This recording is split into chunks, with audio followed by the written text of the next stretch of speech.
Mulakan hari Isnin anda di MHI 12 Jun. Kekurangan bukan penghalang untuk berjaya.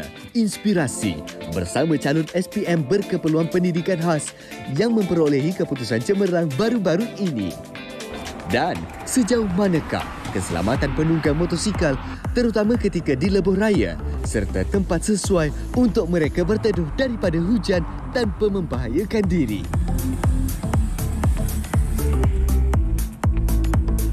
Baik, Assalamualaikum dan selamat pagi para penonton sekalian. MHI bersiaran pada pagi ini bersama dengan yang si cantik dan manis Fariha On dan saya Nazramanya tak begitu manis. Manis. Manis ya? Boleh lah? Manis. Boleh lah, Alhamdulillah. Dia makin matang, makin manis. Begitu lah. Sama lah kita berdua. Okey. Diharapkan semua sihat pagi ni.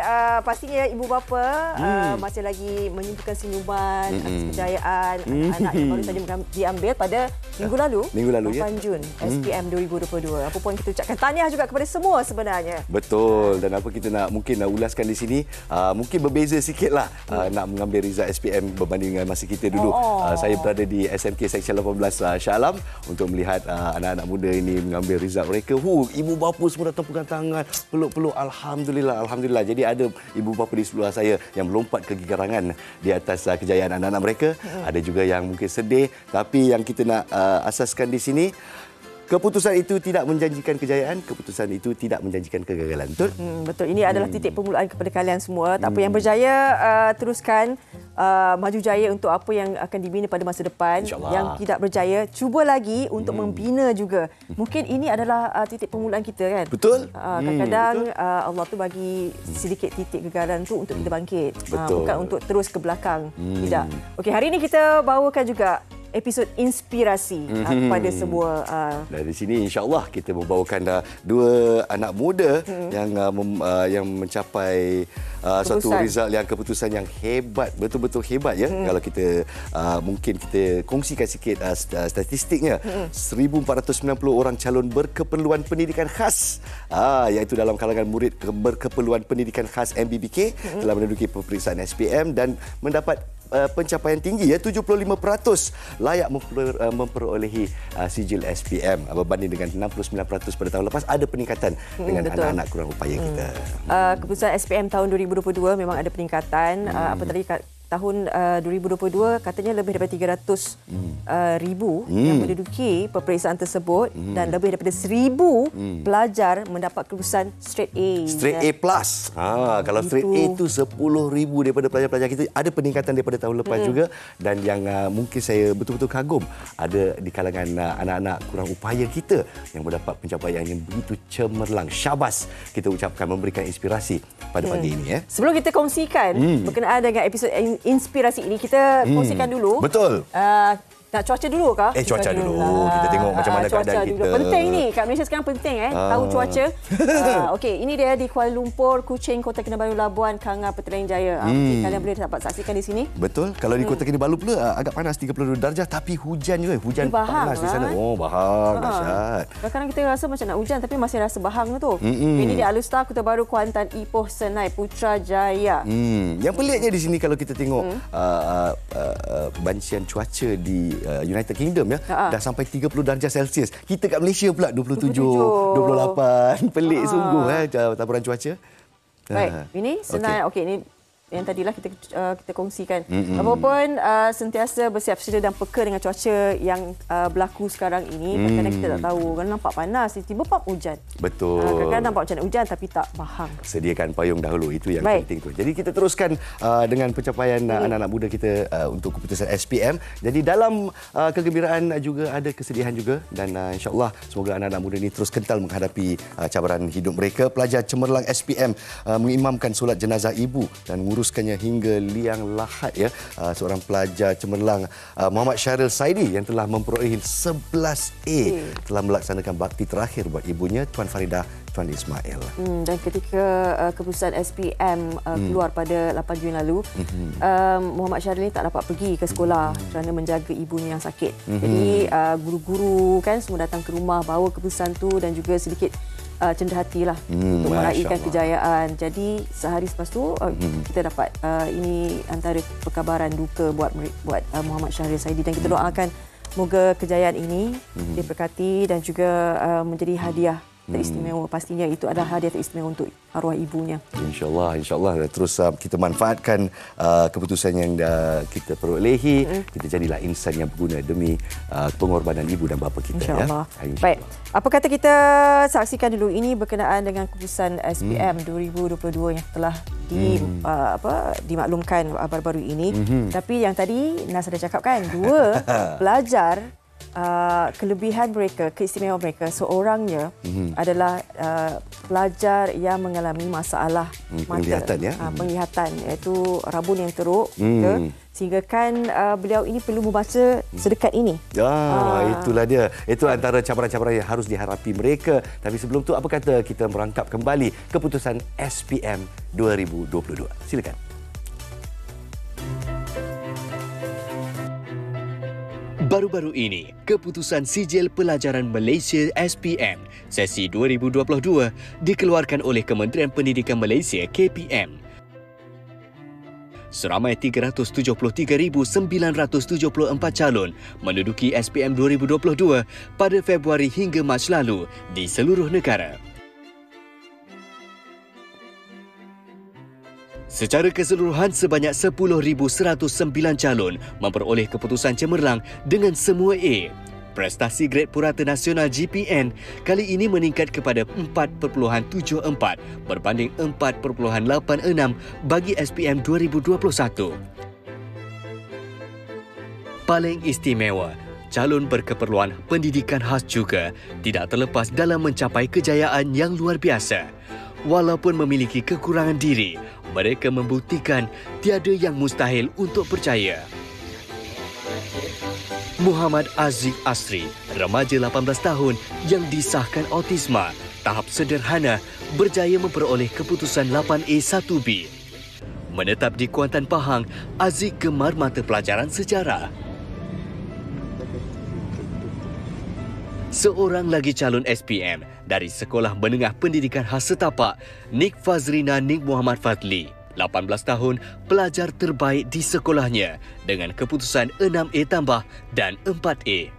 Mengalami masalah penglihatan sejak kecil ataupun katarak sehingga disahkan separuh buta, Fazlina yang kini menetap di Tumpat Kelantan perlu menggunakan sistem Braille bagi menjawab semua kertas peperiksaan.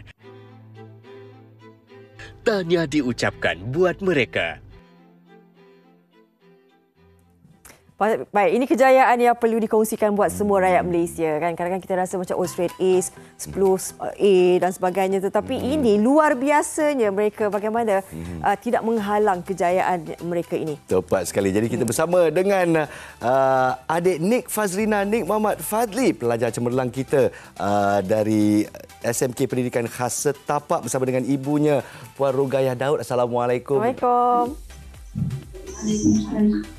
Baik. Lembut lembut orangnya. Kita juga bersama dengan adik Muhammad Aziz Asri, iaitu pelajar cemerlang kita dari SMK Bukit Rangin Kuantan Pahang, dengan ayahnya Encik Asri Muhammad Din yang sedia bertugas selepas ini. Assalamualaikum. Waalaikumsalam. Okey, baik. Aziz, sihat Aziz? Sihat, alhamdulillah. Okey. Aziz, tadi kita dengarkan laporan 8A1B, tapi kalau secara terperincinya 5A plus. Tambah. 5A tambah ni. Ini memang orang yang biasa dapat 5A tambah. 2A dan 1B. Manakala Nik Fazrina mendapat 6A tambah dan 4A. Tahniah diucapkan di atas keputusan kalian berdua. Okey, baik Nik Fazrina. Nik Fazrina, okey.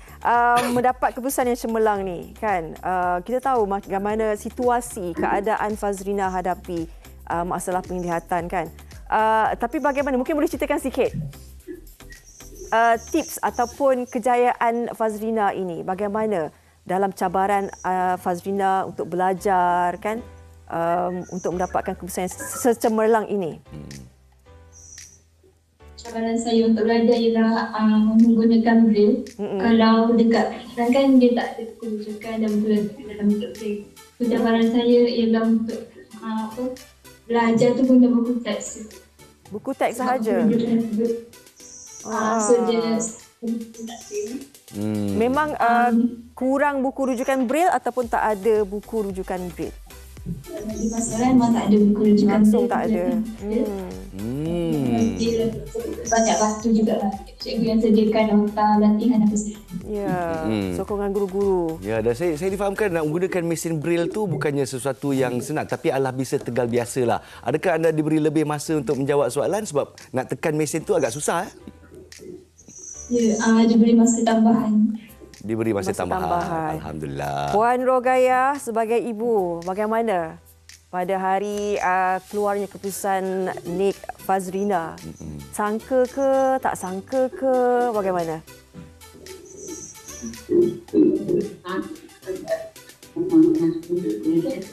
Macam mana? Kena cakap Puan kuat Rogaya sikit, kena Puan cakap Rogaya. kuat sikit. Macam mana perasaan dia tu? Jangka ke tak jangka? Memang tak jangka lah sebab dengan keputusan kami. Alah malu.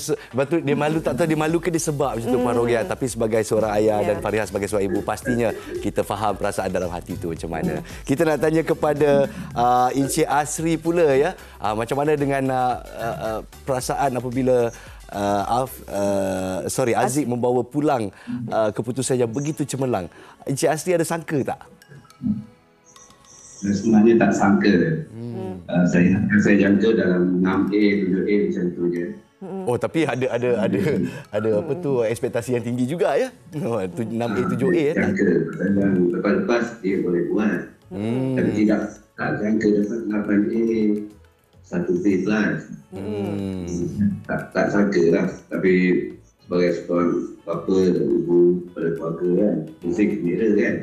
Semua gembira bila anak dia macam mana. Betul.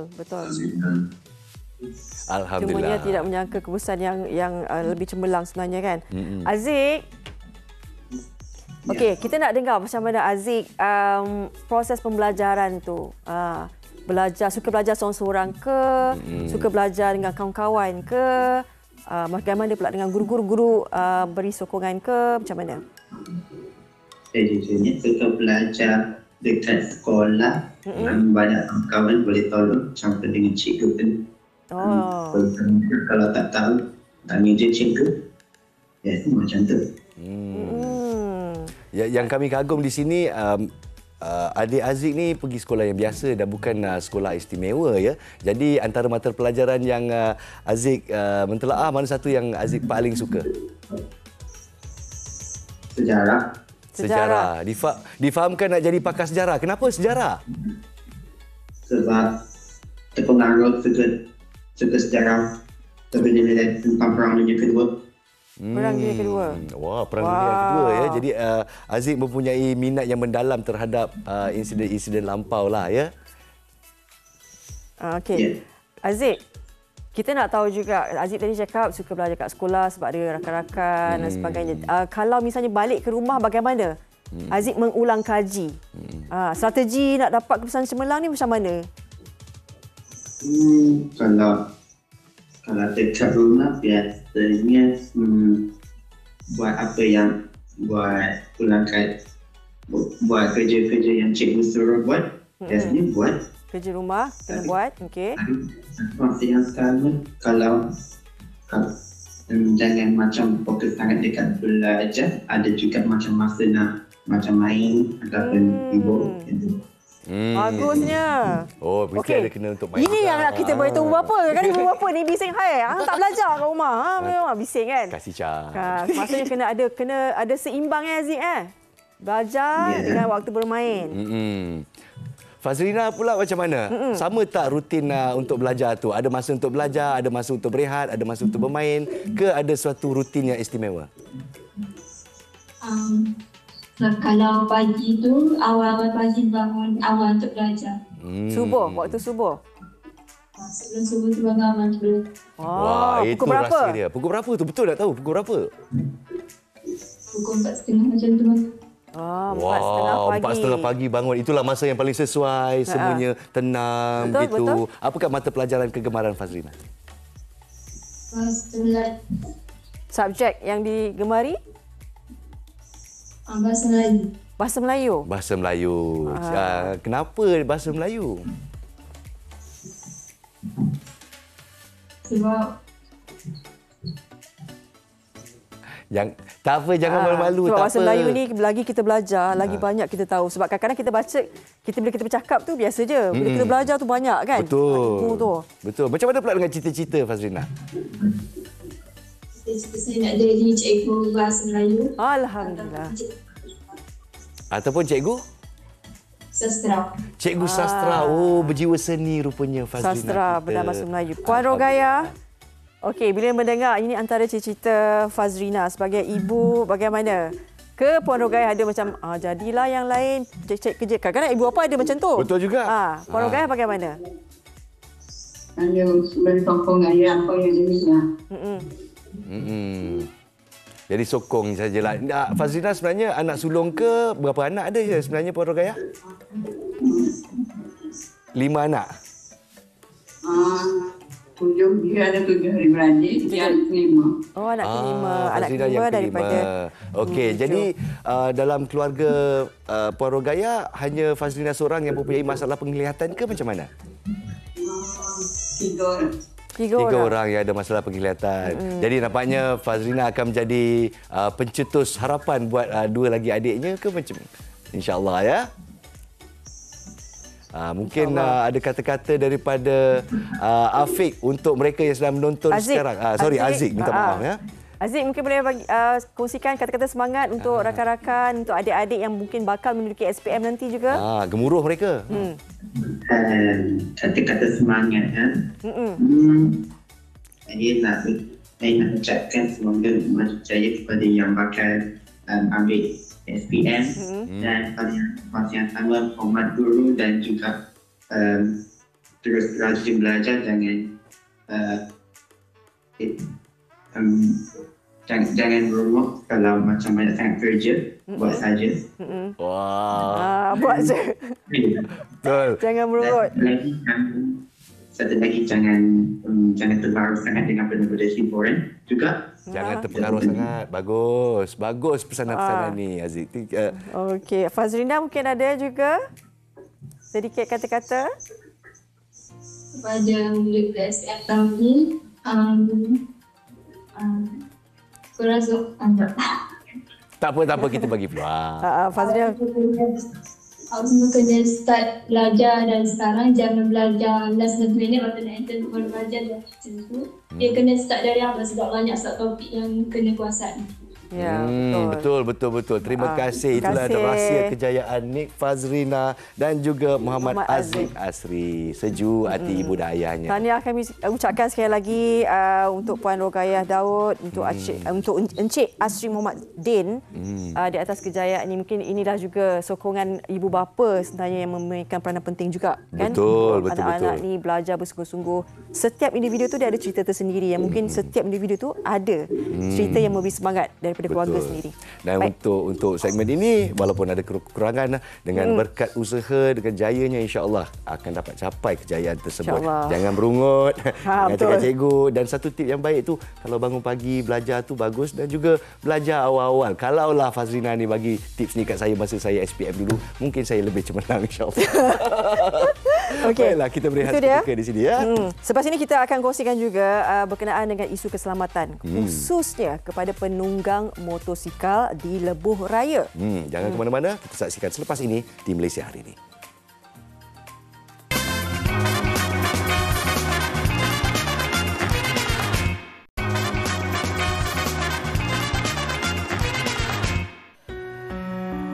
Tiga penunggang motosikal maut manakala 3 lagi cedera selepas dirempuh sebuah kereta yang dibawa oleh pemandu yang disyaki mabuk. Kemalangan jam 5.59 pagi tadi itu melibatkan kumpulan penunggang terbabit yang berhenti berteduh di bawah sebuah jejambat di kilometer 19. Kemalangan jalan raya antara masalah yang sukar ditangani. Menurut kajian secara purata, sebanyak 17 kematian berlaku setiap hari dan kebanyakannya membabitkan penunggang dan pembonceng motosikal. Seperti tragedi yang berlaku pada minggu lalu sehingga meragut 3 nyawa penunggang motosikal yang sedang berteduh daripada hujan di bawah jejambat di lebuh raya. Punca utama disebabkan pemandu kereta yang memandu dalam keadaan mabuk. Namun begitu, berhenti di bawah jejambat ketika hujan mungkin agak bahaya dan kurang selamat walaupun berada di tepi jalan. Sebagai penunggang motosikal, jika hujan, terutama di lebuh raya, di manakah tempat sesuai untuk berhenti berteduh? Kalau saya akan prefer pada tempat yang selamat seperti di arena. Tapi sekiranya macam hujan lebat, kadang-kadang tu mungkin penunggang lain akan prefer pada bawah jembatan, bawah jembatan. Tapi kita tahu kat situ bahaya. Kawasan tu sepatutnya yang berwajib ambil inisiatif untuk mengadakan petak-petak untuk parking motor. Tapi saya nasihatkan prefer saya lah cari dah tempat selamat supaya tak ada berlaku benda-benda yang tak diingini. Biasanya R&R jadi pilihan lah sebab utamanya selamat. Lepas tu R&R ni lengkap, dia boleh relax, makan, rehatkan badan, buat regangan sikit dan pergi toilet, solat. So sebab itulah basically mainly sebab selamat dan selesa lah. Kru MHI melakukan tinjauan di lebuh raya bagi melihat sedia tempat teduhan penunggang motosikal. Lebuh raya Persekutuan sepanjang 45 km yang menghubungkan Kuala Lumpur, Petaling Jaya, Shah Alam dan Klang menjadi lebuh raya pertama yang menyediakan lorong sikal di Malaysia.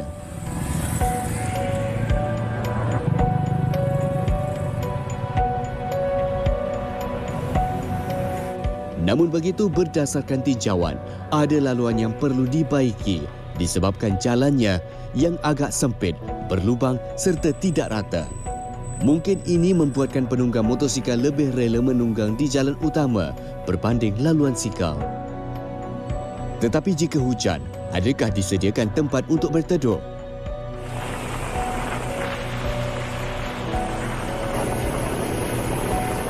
Sebenarnya ada, iaitu di laluan penunggang sikal itu sendiri. Tetapi papan tanda untuk menunjukkan kawasan berhenti tersorok dengan pokok sehingga tidak perasan tempatnya. Mungkin disebabkan itu, ada yang ambil jalan mudah dengan berhenti di bawah jejambat untuk berteduh. Dan tanpa sedar, boleh memberi risiko kepada semua pengguna jalan raya. Beralih ke lebuh raya Utara Selatan, menghala ke arah Seremban, saya sendiri menunggang motosikal untuk melihat tempat tuduhan yang disediakan. Menurut kenyataan, PLAS ada menyediakan 186 tempat berteduh bagi penunggang motosikal. Perhentian pertama saya di kilometer 302.8, tempat teduhan yang asas ada lampu, bersih dan besi pembahagi jalan yang kukuh serta selamat untuk penunggang berhenti. Perjalanan seterusnya, perhentian di kilometer 296.6, ada satu jejambat tetapi tiada tempat khusus untuk penunggang berteduh. Saya cuba berhenti seketika untuk tunjukkan betapa dekatnya jarak antara saya dan kenderaan yang lalu jika berhenti di laluan kecemasan ini. Agak bahaya sebenarnya, terutama jika ramai penunggang motosikal yang berhenti berteduh di sini. Kemudian di kilometer 285.6, ada tempat untuk berteduh yang agak berbukit tetapi malangnya agak kotor dicemari bau dan sampah sarap. Oleh itu, kurang selesa bagi penunggang motosikal.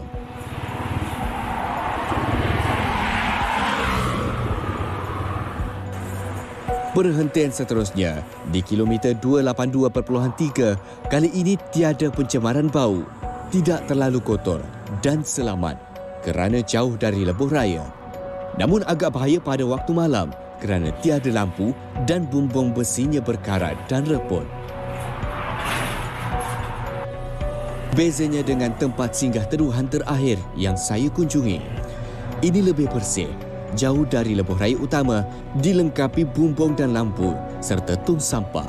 Selamat untuk penunggang motosikal berteduh dan beristirahat.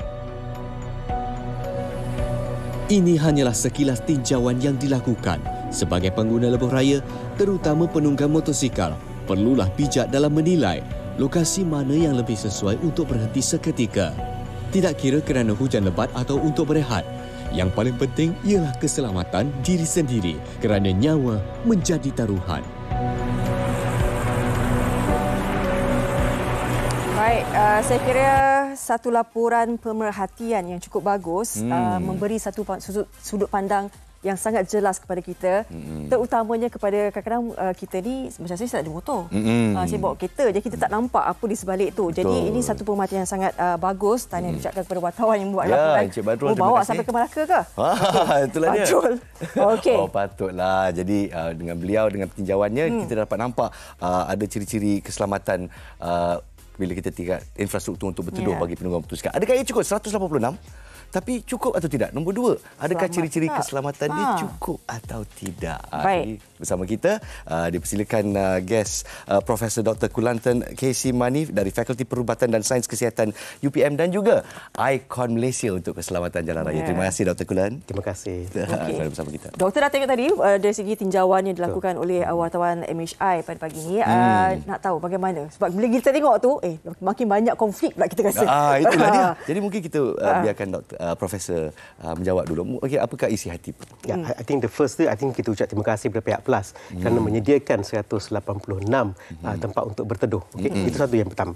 Cuma kalau kita balik pada your point tadi, 186 ini perlulah selamat. Okay? Selamat dan cukup menarik untuk membolehkan penunggang motosikal untuk masuk dan rehat sementara. Okay, sehinggalah hujan dah berhenti dan barulah kita teruskan perjalanan. So itu yang pentinglah. Dan kepada operator-operator lain lebuh raya, sebaik mungkin juga menyediakan kemudahan ini, sebab kalau kita tahu di kalangan pengguna jalan raya kita atau pengguna lebuh raya kita, kita ada sebilangan besar pengguna motosikal, maka seharusnya keselamatan mereka juga menjadi tanggungjawab setiap operator. Okey. Apabila kita dah tahu keselamatan mereka tanggungjawab kita, semua aspek sepanjang perjalanan dia dalam sistem kita, kita perlu pastikan dia selamat. Termasuklah dalam dari segi menyediakan tempat untuk berteduh semasa hujan. Tapi kebanyakan kita tengok, kadang-kadang kita melalui lebuh raya itu kan, ada juga penunggang-penunggang motosikal yang melalui lebuh raya itu. Mula keluar rumah, doktor, cerah. Cerah. Tengok ni cuaca hari ni. Oh, cerah ni. Tengah-tengah sampai tengah jalan tu dah hujan lebat pula, doktor. Jadi nak pergi ke R&R mungkin lagi jauh lokasinya dan ambil keputusan sebab pun berbahaya juga kalau bawa motor tu dalam keadaan hujan lebat. Jadi mereka mengambil keputusan untuk berhenti di bawah jambatan. Jadi bagaimana sekiranya berlaku seperti mana yang kes yang berlaku baru-baru ini? Salah siapa? Okey. Dalam situasi tersebut, kesemua pilihan cukup berisiko. Teruskan perjalanan pun berisiko. Kalau diberhenti tepi jalan pun ada risiko. So, sebaik mungkin ialah sebelum memulakan perjalanan, kita perlu agak lebih kurang. Kalau kita dah tahu dah kemungkinan besar akan ada hujan, sebaik mungkin tidak memulakan perjalanan. Sebab kita kena ingat, semua pengguna motosikal berada di luar kenderaan. So, jika berlaku hujan, terus badan dia akan basah. Satu.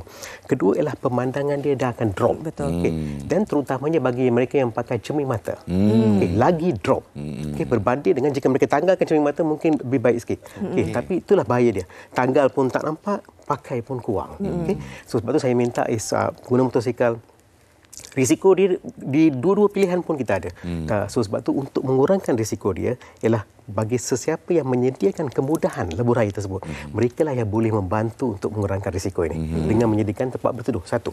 Kedua ialah saya minta pengguna motosikal untuk terus kurangkan kelajuan kenderaan mereka.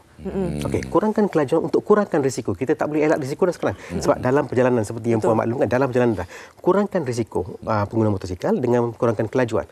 Dan pada masa yang sama, semua kenderaan lain yang menggunakan sistem sama ada jalan raya maupun lebuh raya, janji saja hujan, terus semua orang kurangkan kelajuan. Bukan motor je kita, betul? Kita penunggang motosikal dan juga pemandu kereta, ya? Ya, sebab kalau semua orang nak kurangkan kelajuan, andai kata bila kita nampak ada kecemasan di depan kita, kita ada peluang dari segi ruang dan juga masa. Reaksi, masa reaksi. So, ruang dan masa untuk kita elak kemalangan tersebut. Jadi dalam kes yang kita nampak di sini, di mana 3 penunggang motosikal telah kehilangan nyawa mereka kerana menunggu di bawah jambatan. Pertama sekali, untuk penunggang motosikal di luar sana, adakah dibenarkan untuk berhenti di sana? Sebab semakin hujan lebat semakin banyak, dan kadang-kadang dia termasuk dalam emergency lane kita, itu sangat berbahaya. Dan apabila berlaku kemalangan pula, sekarang salah siapa? Okay. Ya, dia kalau kita lihat main carriageway ni, main carriageway untuk semua kenderaan bergerak. Tidak ada kenderaan yang sepatutnya berhenti. Okay. So apabila kita dah tahu itulah dia punya rules dia. So katakan saya tengah bawa kereta, saya tidak akan jangka akan ada kereta yang berhenti. So, saya akan bergerak seperti biasa. Sebab there is the free flow movement. Kan? So bila ada tiba-tiba ada mana-mana kenderaan yang berhenti, itu di luar jangkaan kami. So kalau waktu siang kita mudah nampak dan kita dapat elak satu. Kalau jalan dia kering, okey, juga akan membantu. Okey. Dan yang kita bimbang jika keadaan ini dia sebaliknya. Basah, pada waktu malam, contoh waktu malam, gelap, persekitaran gelap, okey, memang kita takkan nampak dia kecuali apabila kenderaan kita dah hampir dengan dia, sumber lampu daripada kenderaan kita dah meliputi kawasan tersebut, baru kita tahu ada motosikal. Banyak pula tu. Satu. Kedua, semasa saya bawa kereta, saya agak sukar untuk semua pemandu untuk menjangka kenderaan depan kita ni, kenderaan ni bergerak ke statik. Itu lagi satu. Ya, tahu. Betul. Sebab jalan dia rata. Kalau jalan dia tak rata disebabkan movement kenderaan, kita tahu. Kan tak tahu. Okey. So kalau katakan contoh penunggang motosikal tu masih duduk atas motor di tepi, sukar untuk saya tahu kenderaan itu tak bergerak. Okay, kecuali lah motor tu saja yang ada sana tapi penunggang dah bergerak. Mungkin at least boleh bantu saya tahu. Ni saya rasa ni motor tak bergerak ni. Okey, contoh. Dan kedua Ilyas, apabila jalan tersebut basah, bermaksud dia licin. Bila dia licin, dia hilang dia punya skid resistance. Ataupun kita kata dari segi rintangan untuk digelincir dah mula hilang. Kurang grip kurang grip ya. Okey. So sebab tu kadang-kadang kita lihat jalan tu kadang-kadang kita nampak elok tapi terus dia orang akan pergi tarkan balik. Kenapa ditarkan balik? Sebab dia dah hilang dia punya resistance. So kita tarkan balik supaya dia kasar sedikit supaya bila kenderaan bergerak dan bila kita brake, jalan tersebut dapat bantu untuk tahan. Tapi dalam masa hujan bila jalan tersebut basah akan ada drop dari segi skid resistance dia. Kan? Dan yang of course the main issue is kelajuan. Saya balik pada kelajuan. Kelajuan kita kena ingat pada jalan yang kering. Saya bawa 80 km per jam. Saya nampak motor tersebut berhenti. So bila saya dah nampak, saya tekan brake saya, kenderaan saya hanya mampu berhenti selepas 57 meter. Okey, 57 meter. Itu dengan andaian jalan itu kering. Tapi kalau jalan basah, saya memerlukan jarak yang lebih sikit daripada itu. So, inilah cabaran-cabaran dia. So, sebab itu saya minta selalu untuk semua pengguna motosikal, sebaik mungkin anda memakai jaket pemantul cahaya. Supaya dia akan bantu saya daripada jauh lagi saya dapat detect anda. Supaya bila saya tekan brake, saya dapat elak kemalangan. Itu yang paling penting saya minta. Andai kata jika tidak ada jaket pemantul cahaya, silalah gunakan pakaian cerah pada waktu malam. Dia juga boleh bantu. Doktor, cerah tu nanti orang kata cerah tu macam mana cerah? Kita baju putih tu betul cerah ke? Kuning langsat boleh ke? Macam mana? Tidak semesti putih. Apa saja warna lain yang cerah. Daripada jauh memang kita boleh nampak. Merah ke, kuning ke? Janji yang cerah. Jangan ambil yang gelap. Katakan dalam biru pun kita ada juga biru muda, kita ada juga biru gelap. Kan? Yang gelap semua jangan. Pada waktu malam. So setiap orang memang kita ada pakaian warna cerah dengan warna gelap. So tidak akan menambahkan sebarang kos kalau kita lihat. Mungkin pada penjual-penjual motosikal contohnya, kalau mereka juga boleh membantu dari segi aspek keselamatan, apa salahnya jika mereka boleh membekalkan satu jaket pemantul cahaya percuma semasa pembelian setiap motosikal. Itu satu idea yang sangat bernas sebenarnya, kan? Kalau dapat bagi tubik lidah. Sebab kadang-kadang ni penunggang motosikal lah, dia ada jaket sendiri. Tapi mungkin kalau tak nak pakai sepanjang tu, bila macam doktor katakan, bila berisiko, kawasan berisiko macam dah mula gelap dan sebagainya, hujan dan sebagainya, itu yang sebab macam kemalangan itu kan berlaku kan subuh. Betul. Jadi waktu tu yang memerlukan keadaan seperti kalau tak bagi jaket tak cukup ranggi pun mungkin stiker pemantul cahaya pun jadilah, kan? Jadi kita nampak dari jauh. Jadi apa yang saya dapat nampak daripada bingkisan kita tadilah, 186 itu hanya plus highway sajalah. Operator yang lain, okey, kita letak tepi dahulu. Apa yang saya nampak, ada yang kemudahannya lengkap, ada yang macam melepaskan batuk di tangga. Kenapa dia tak sekata? Mungkin ulaskan. So ini permintaan kepada semua operator lebuh raya. Kita perlu pastikan kita selenggara ruang-ruang untuk motosikal sama seperti mana kita selenggara ruang untuk main carriageway. Termasuk juga bagi mereka yang menyediakan lorong motosikal. Saya ucapkan terima kasih kepada semua operator yang menyediakan lorong motosikal. Tapi lorong motosikal ni kalau dilihat, Malaysia merupakan negara pertama yang memperkenalkan lorong motosikal di dunia. Wow. First. Oh, I didn't know that. Sebab negara barat mereka tidak mempunyai bilangan motosikal yang banyak. Negara Asia saja kan. Betul. So bila kita memperkenalkan lorong motosikal, dia dapat mengurangkan angka kemalangan sebanyak 43%. Wow, cukup satu intervensi yang cukup baik. So di sini dua permintaan. Bagi mereka yang belum memperkenalkan lagi lorong motosikal, sila perkenalkan. Bagi mereka yang dah perkenalkan, sila selenggara dengan baik supaya ia akan menarik semua pengguna motosikal untuk menggunakan lorong motosikal dengan selamat. Sebab niat dia kita buka lorong motosikal untuk selamat. Tapi tak boleh pula produk yang kita berikan kepada pengguna motosikal, produk tersebut sendiri yang mungkin boleh membawa risiko tambahan. Itu tidak. Dan kepada pengguna motosikal, apabila dah ada supply, sepatutnya kita menyahut supply tersebut dan menggunakan lorong motosikal. Dia very clear macam ni. Kemalangan ini akan berlaku apabila ada perbezaan kelajuan yang ketara di antara kenderaan-kenderaan yang menggunakan jalan tersebut. Atas dasar tersebutlah kita asingkan motosikal. Sebab kelajuan motosikal ni dia berbeza dengan kelajuan kereta dengan bas ke lori ke van. So semua yang mempunyai kelajuan yang rendah, mereka mempunyai risiko yang tinggi. So nak selamatkan mereka, kita asingkan mereka, letak di laluan mereka saja. So bila letak di laluan mereka saja, risiko mereka kurang sebab yang bersama mereka adalah juga pengguna motosikal.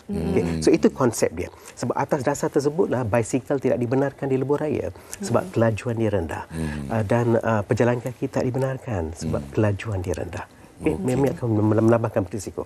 So kalau semua pengguna motosikal tahu, apakah kelebihan lorong motosikal sebab dia akan mengurangkan risiko kita.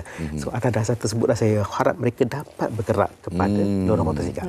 Tapi seperti yang tuan maklum, penyelenggaraan perlu kemas. Dan kalau macam doktor cakap tadi kan, perkenalkan, maksudnya perkenalkan tu mungkin selepas ni bila dah selangga dengan baik dan sebagainya, ada satu lagi inisiatif bahawa macam kempen kepada penunggang motosikal untuk menggunakan laluan itu idea yang bernas kan? juga. Sebab benda-benda tu kadang-kadang kita tengok macam sekarang ni kan penunggang motosikal kan banyak golongan-golongan remaja dan sebagainya. Kini kita bercakap pasal motosikal, tapi bagaimana pula doktor? Dah lalang doktor kat sini kan. Pemandu kereta juga, sebab pengguna lebuh raya ni bukan saja motor tetapi kereta. Kan kadang-kadang ada segelintir yang menganggap macam motor ni, kalau kita bawa motor, bawa kereta, motor dia rasa macam mengacau. Dia ada skeptikal macam tu. Persepsi tu kita kena ubah. Katakan kalau saya seorang pemandu kereta kan, so kita minta pengguna motosikal ialah kalau boleh berada di sebelah kiri. Kalau kita lihat sistem jalan kita, sebelah kanan ialah bagi kenderaan yang mempunyai kelajuan yang tinggi, dan di sebelah kiri ialah bagi kenderaan yang mempunyai kelajuan yang rendah. Itu satu. So kalau kita guna kereta ke tak kisah apa pun, janji kalau kelajuan kita rendah berada di sebelah kiri. Bagi pengguna motosikal kita minta selalu berada di sebelah kiri, lebih selamat. Tapi macam mana pula dengan motor berkuasa tinggi? Itu satu lagi. Kalau nak kongsi dengan lane motosikal pun dia kata, saya punya laju. Dia yang kejar kita kat belakang. Kita dia takut. Lepas tu dia pergi lebuh raya pula. Mereka lah yang menjadi agak king on the road orang kita. Jadi mungkin pendapat Profesor, silakan. Bagi pengguna motosikal yang enjin besar, walaupun kenderaan anda mempunyai kemampuan untuk membawa dengan laju, tetapi anda juga harus mematuhi had kelajuan. Sebab apabila anda melepasi had kelajuan tersebut, anda bukan saja membahayakan diri sendiri, tapi disebabkan anda juga membahayakan orang lain yang berkongsi sistem jalan yang sama. Itu kita kena ingat. Sistem jalan tersebut dikongsi bersama dengan orang lain. Maka kita ada satu tanggungjawab untuk mematuhi peraturan tersebut. Kita tak boleh kata, tak apalah saya bawa laju, risiko saya tangguhlah. Tidak. Sebab interaksi dia berlaku dengan orang lain. satu. Yang kedua ialah since anda bawa isu ini ialah kadang-kadang kita juga ada nampak ada yang kereta pun termasuk dalam saya ingat itu soalan dia tadi kan. So saya rasa mungkin bukan dengan sengaja. Ini pandangan saya, mungkin bukan dengan sengaja. Ada satu kemungkinan ialah disebabkan kalau kita terlalu berharap kepada contoh Waze ataupun Google Map, okey, dan dia perlu satu skill tahu untuk membaca map tersebut. Okey, apabila dia kata belok dalam 30 minit atau dia kata turn left dengan keep left tu berbeza. Betul. Kan keep left bukan kata turn lagi kan. So itu perlu satu kemahiran. Yang kita bimbangnya takut dia terlalu ikut, okey, dan silap tafsir dan termasuk dalam lane. Bila dah masuk dalam motosikal, susah nak keluar. Okey. Itu yang benar. Cabaran. Jadi kita nak ucapkan sekali lagi terima kasih kepada Profesor Dr. Kulantayan K. Simani dari Fakulti Perubatan dan Sains Kesihatan UPM. Teruskan dengan usaha anda untuk membantu rakyat Malaysia membawa dengan lebih selamat. Terima kasih. Terima kasih banyak-banyak doktor di atas perkongsian ini. Moga banyak manfaat yang kita dapat. Bawa motor ke, bawa kereta ke, selagi anda adalah pengguna lebuh raya, jadi perlu peka apa yang disampaikan oleh doktor tadi. Memang serius, tapi tadi saya gelak kecil sikit sebab memang saya pernah nampak orang masuk dalam lane motosikal. Macam mana dengan kereta besar dia. Tengoklah siapa yang baca mes tu. Orang cakap, misi perempuan. Kan? Saya tak cakap. Saya tak nak membahayakan diri. Kita akan berehat seketika, kembali nanti. Ini ada Killa. Killa. Killa. We got the Killa from Damansara. Hip hop berada di MHI pada pagi ini. Siapakah dia? Killa Drizz. Semuanya selepas ini.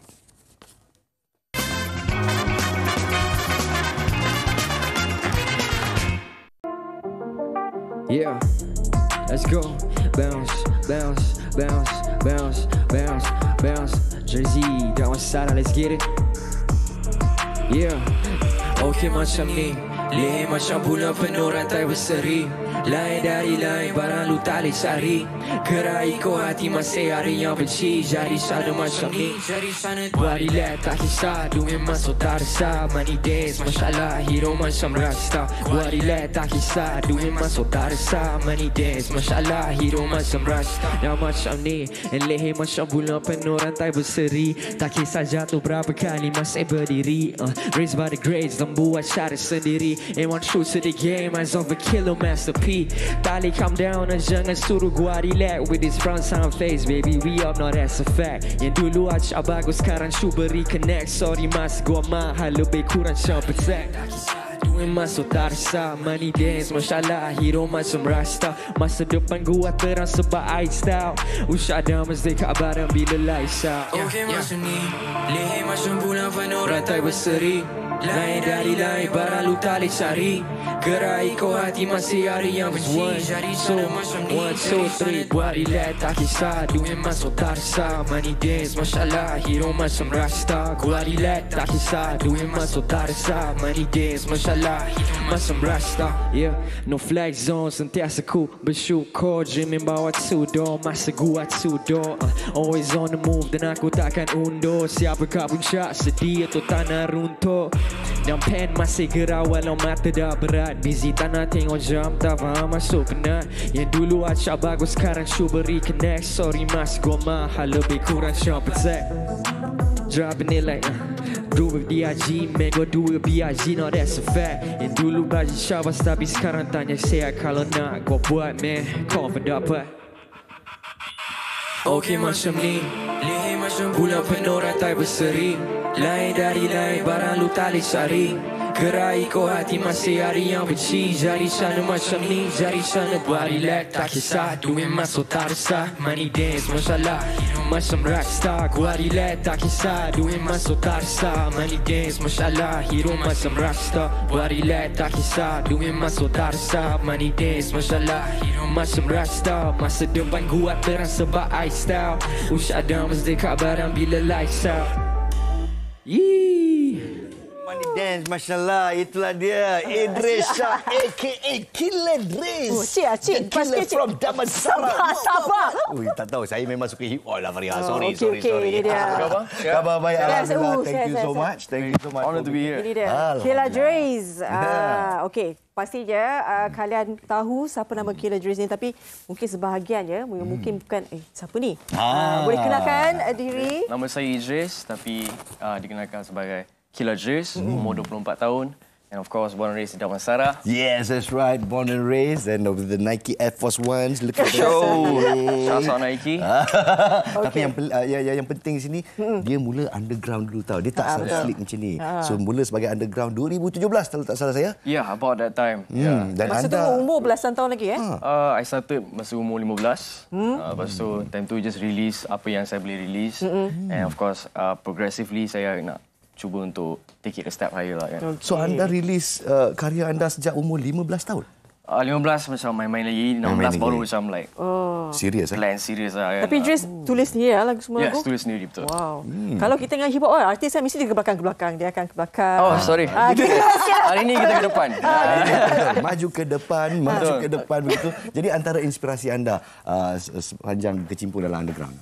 Inspirasi saya I think has always been Joe Flizzo. As cliche as it sounds, tapi I always admire the president. The president, the boss. Okey, lagu terbaru Rapstar ni. Kalau dulu ada salah satu lagu daripada Dres yang berkenaan dengan hidup Dres sendiri dan sebagainya. Tapi Rapstar ni bagaimana? Rapstar actually is a feel good song. Perspektif saya untuk perjalanan saya kepada sukses. And it's just something that I feel because I also believe in law of attraction. We have to believe in what we want. So Rapstar is what I percaya yang saya ada dalam diri saya. Dan itulah dia matlamat yang ingin dicapai suatu hari nanti. Betul. InsyaAllah. Alright. Jadi kat sini anda baru saja dinobatkan sebagai an artist signed under a label. Def Jam Southeast Asia. Finally, idola anda Joe Flizzo juga yang nampak bakatnya dan telah membawa anda ke suatu alaf yang baru. Jadi perasaan anda sign under compared kepada underground. Kita tahu budak-budak underground ni semua, ni dia dah sell out ni, dia dah sign ni, apa cerita ni. Saya rasa opportunities macam ni tak datang setiap hari. And bila saya dapat call daripada Def Jam, saya tahu yang saya tak boleh buat apa yang saya selalu buat. Saya kena take it step higher. Saya selalu doa untuk benda yang lebih besar. Dan bila dah opportunity tu dah sampai, I know I had to do it. And it feel good because Def Jam always been a dream. Kan? Saya rasa soalan. Sebab Dres kan dia start umur 15, 16 dah kena serius dalam rap. Kan? Nak rap ni, dia ada skill. Macam mana kalau mula-mula tu, ingat lagi tak macam mana mula-mula tu? Dres tahu ada skill. Aku ada skill. Awak training dengan pantun ke? I think as a rapper, I will always study the grades and macam saya cakap dalam lagu ni pun, I was raised by the grades. So I will always study rapper yang bukan lokal saja tapi international juga. Because I feel like we can always inspire each other. Benda tu memang perlu ada dari macam semula jadi ataupun kita boleh belajar. Kita boleh belajar. Bagi saya selalu rasa hip hop ada dalam semua orang. Okey, cik. Hip hop is life. Tak ada, saya dah jiwa hip hop tapi nak orang tu menzahirkan jiwa tu lagi cerita. Jadi macam mana dengan Killer Dres pula harapan anda untuk menzahirkan diri menjadi rapstar di Malaysia? Di Malaysia, untuk semua orang untuk menerima saya sebagai saya and of course ambil message yang positif daripada apa yang saya buat. Positif ya. Jangan ambil yang negatif, hanya yang positif. Saya pasti semuanya positif daripada Killer Dres. Sure. Alright. Perkembangan rap di Malaysia macam mana? Sorry? Dres lah. Perkembangan rap di Malaysia. Sangat sihat bagi saya. And kita buat ada show macam 16 baris. And konsert pun makin lama makin banyak. And I think it's just going to get higher and higher lah. It's going to get higher. Dan jadi dengan apa yang dibawakan oleh Def Jam Southeast Asia untuk artis Malaysia dan juga di serantau, insyaAllah untuk bertanding di Persada Antarabangsa. Best of luck. Thank you so much. I appreciate it so much. My man. Untuk peminat, nak ikut kat mana? Instagram ke? Killer Dres, KILLADRIZ. And lagu Rapstar tadi akan drop on Friday. On Friday. Tu yang saya cari kat YouTube. Tak jumpa. Special for you guys. Special. So that was the first exclusive. Yeah, the first exclusive one. Walah, terima kasih. Itu kita kena pergi balik kat Facebook, kita download tu. Kita simpan balik. Alright, kita berehat seketika di sini. Thank you once again Mr. Killer Dres Irsyad dari Damansara. Thank you very much sir. Dan kita akan kembali bersama ini dengan sedikit berita gembira untuk usahawan di luar sana. Ya ke? Yes. You tak tahu kan? Sebab you bukan usahawan.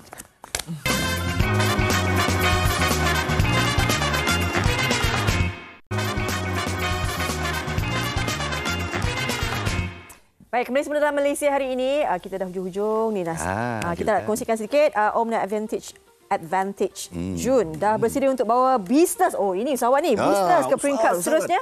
Biar Media Prima, kumpulan media nombor 1 Malaysia, tunjukkan caranya. Anda boleh mencapai 90% warga Malaysia mempunyai kuasa TV, cetak, radio, digital dan jenama luar. Ambillah peluang ini untuk menjadikan penyelesaian pemasaran yang mampu milik dan berkesan.